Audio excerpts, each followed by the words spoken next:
En plus de la recherche, notre laboratoire s'implique dans la transmission de ses découvertes auprès du public.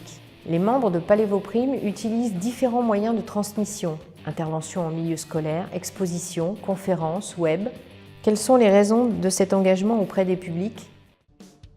Faire de la recherche scientifique, extraire des données du registre fossile, c'est intéressant pour nous pour comprendre les mécanismes de l'évolution, comprendre l'évolution de l'homme, mais notre intérêt également est de transmettre cette connaissance auprès du grand public.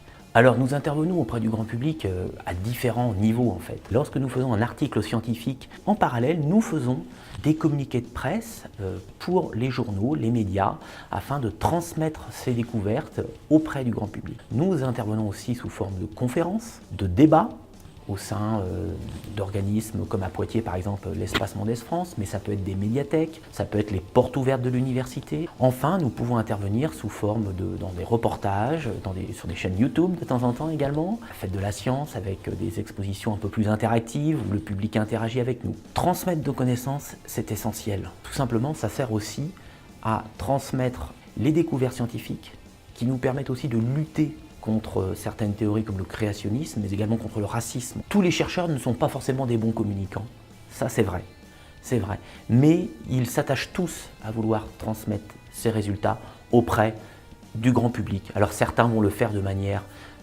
très régulière, tous les mois, toutes les semaines, et d'autres vont le faire de manière plus ponctuelle, une fois tous les 2 ans, mais chacun à sa manière apporte à la diffusion vers le grand public de nos connaissances en paléontologie. Alors Palévoprime est présent sur le web grâce à un site internet, 3 réseaux sociaux, Twitter, Facebook et Ecosciences. Le site de Palévoprime propose une rubrique actualité où sont répertoriées toutes les actualités du laboratoire qui sont relayées sur les réseaux sociaux, presque en simultané. Et puis des rubriques plus classiques comme recherche, mission, équipe, où on retrouve tous les membres de l'équipe. Également une rubrique un peu moins classique comme le glossaire qui peut servir aux journalistes comme au public non averti.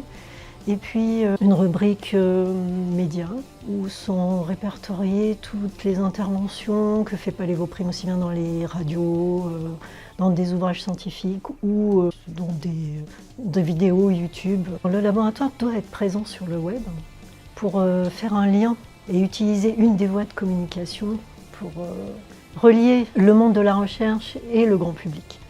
Je pense que c'est très important à l'heure actuelle.